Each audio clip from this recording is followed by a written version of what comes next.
verses. Two verses that come out of the Gospel of Luke. Let me share them with you. They're in the 17th chapter, verses 5 and 6. The apostles said to the Lord, "Increase our faith."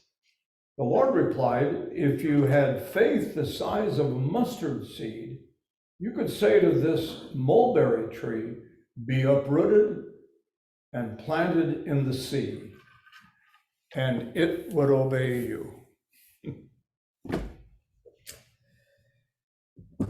Well, I thought a lot about that passage, and I thought about folks who have overcome enormous and disabilitating kinds of challenges.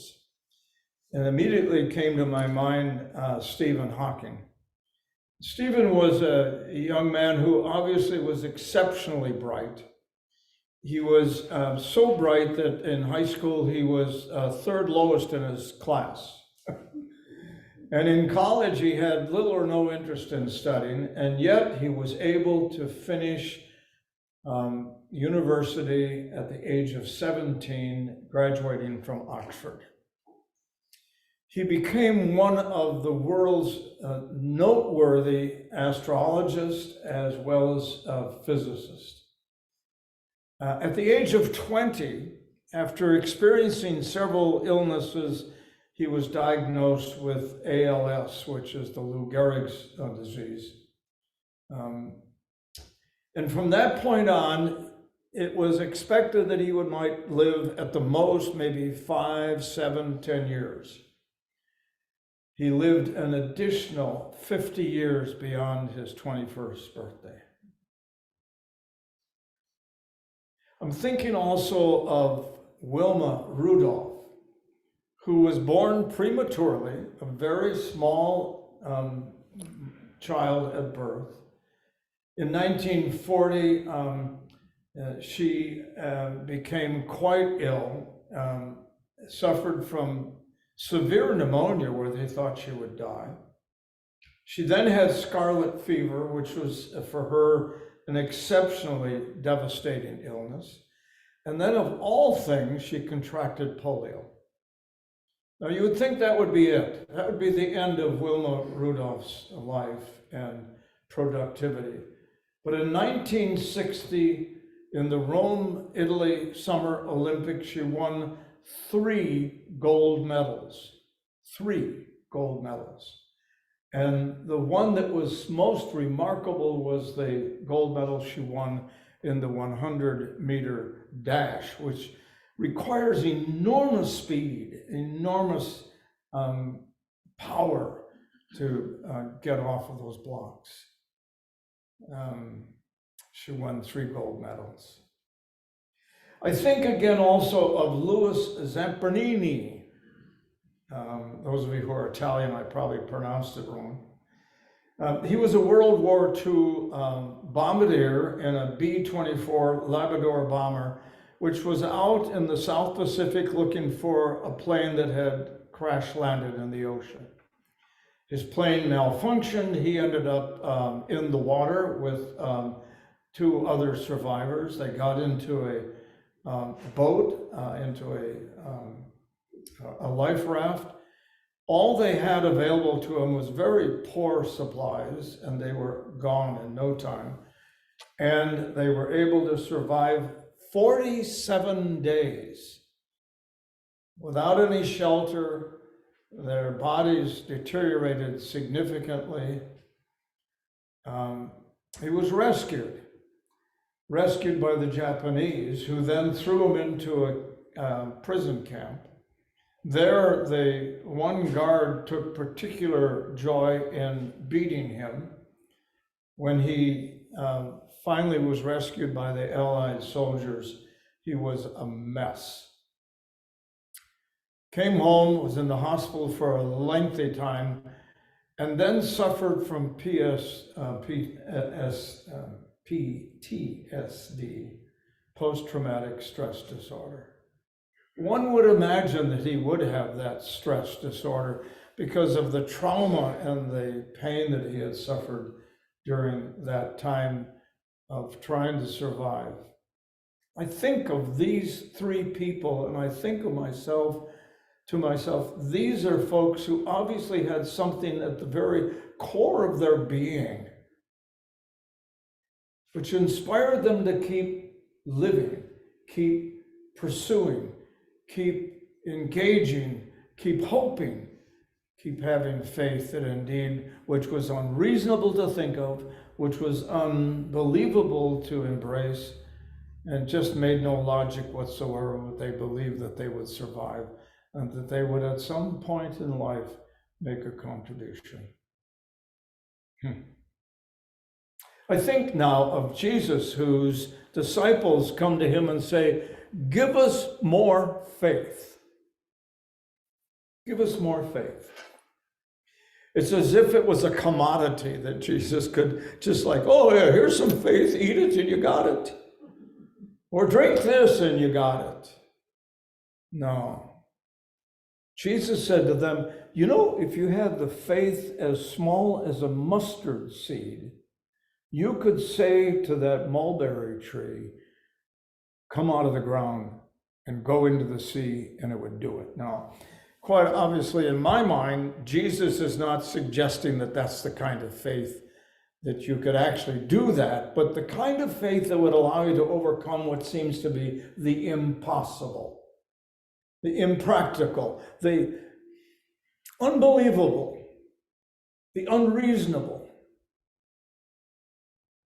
Kind of faith that would allow you to do the things that you thought you couldn't do, that you could be something that you thought you couldn't be. I'm not sure if I told this story before. We were having Friday night after the Minocqua Bath ski show, pizza at Spang's in Minocqua. And the waitress there who waited on us came to our table. We knew her. And she talked about having difficulty passing the math exam. She was taking math. She wanted to be a teacher and she had to take math. And she said, but I'm no good at math.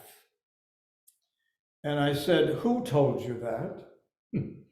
And why do you still believe that? And she said, well, I just know I'm no good at math. I said, what if you believed that you were good at math?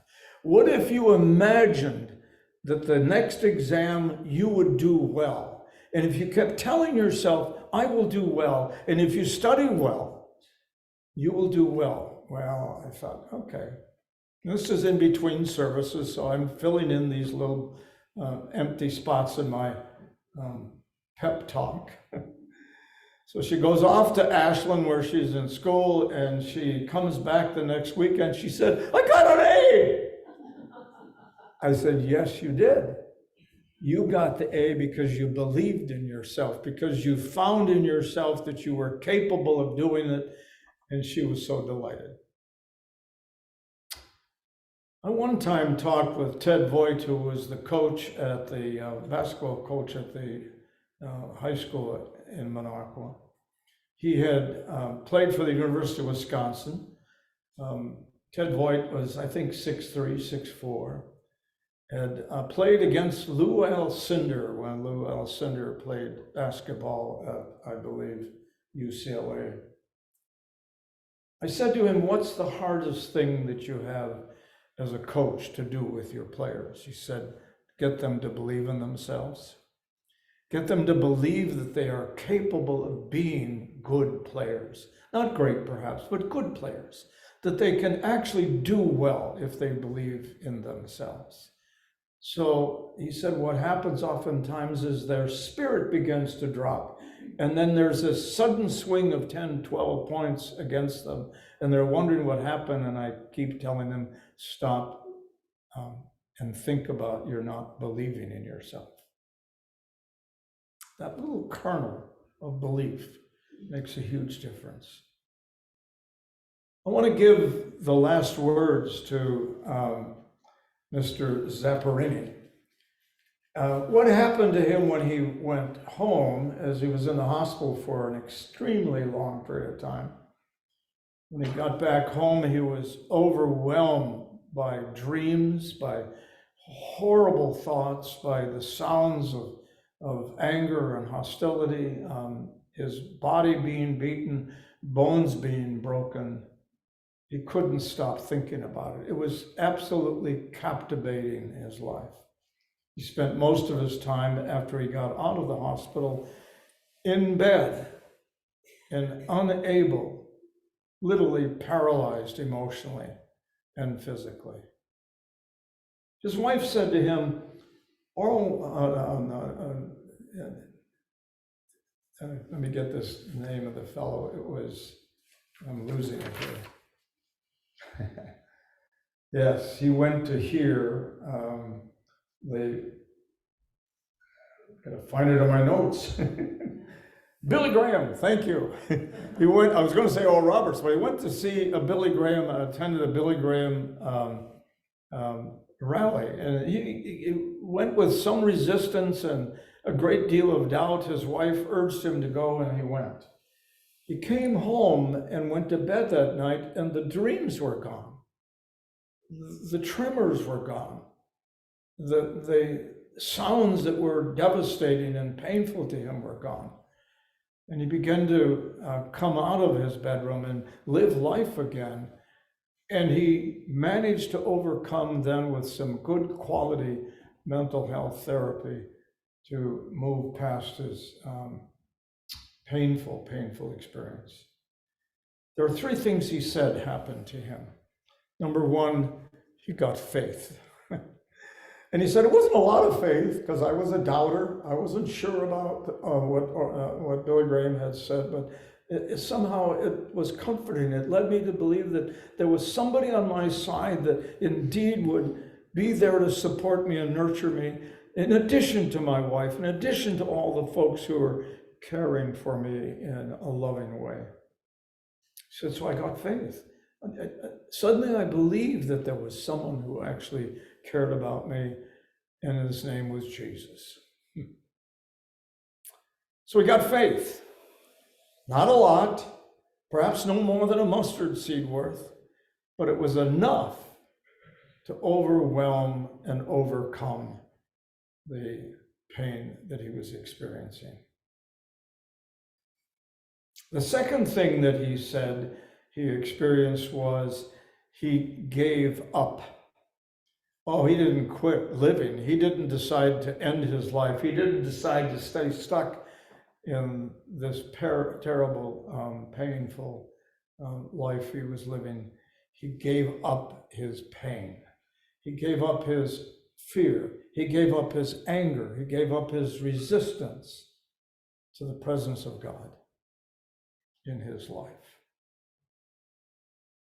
And in the process of giving that over to God, he then experienced a great sense of peace, to the point where then he could say, I forgive this mean and painfully imposing guard who took great joy in hurting me and causing my illness. I forgave him. And he said, it was as if a weight went off my shoulders to forgive him. Now, the guard doesn't know that, but he knows that. Lewis knows it, and God knows it, and the weight was off his shoulders. And the third thing he did is he decided to take some action. And so he became a speaker on behalf of survival and formed a camp summer camp for troubled boys, and did that the better part of his life. He lived an additional 55 to 60 years following that devastating experience, dying somewhere well into his 70s. So the message is clear. It doesn't take a lot of faith. It takes the beginning of faith to allow you to open yourself up to the possibilities that there is one who cares about you way beyond those who are around you. One who cares about you, who says to you, God so loved the world that he gave Jesus, his son, that you might have life and have it abundantly. At that moment, that little bit of faith allowed him to say, I believe that. I believe that. And then that little bit of faith allowed him to turn over all the pain and the suffering and the anger and the resentment and the hostility and the bitterness he felt over to God, and a word of forgiveness on behalf of the soldier who beat him so badly. You know, there are two things that story, these two verses say. One, faith is essential. It is essential to living life creatively, responsibly, thoughtfully, and joyfully. And that's a faith that can come by embracing the offer of love that comes from our God. God so loved the world. And then it takes action. Faith without action is hollow. It's empty. Faith implies action. It calls for action. It's obvious to me, and it became obvious to the writers of the New Testament and from the message of Jesus, that if you had faith, you then needed to do something about that faith. It's James who said in the 2nd chapter, verse 17, so also faith by itself, if it does not have works or action, is dead. Faith without works, without action, is dead. Jesus said to Peter, Peter, do you love me? Oh, you know I do. Of course I do. 3 times he said it. Peter, do you love me? Oh, I do, I do, I do. So he was affirming his faith. Then Jesus said, feed my sheep, feed my lambs. In other words, respond to the world in which you live. Offer yourself, offer the good news, share it openly and honestly with one another. Faith and action go hand in hand. Without one, the action is empty. Without the other, faith is hollow. Amen.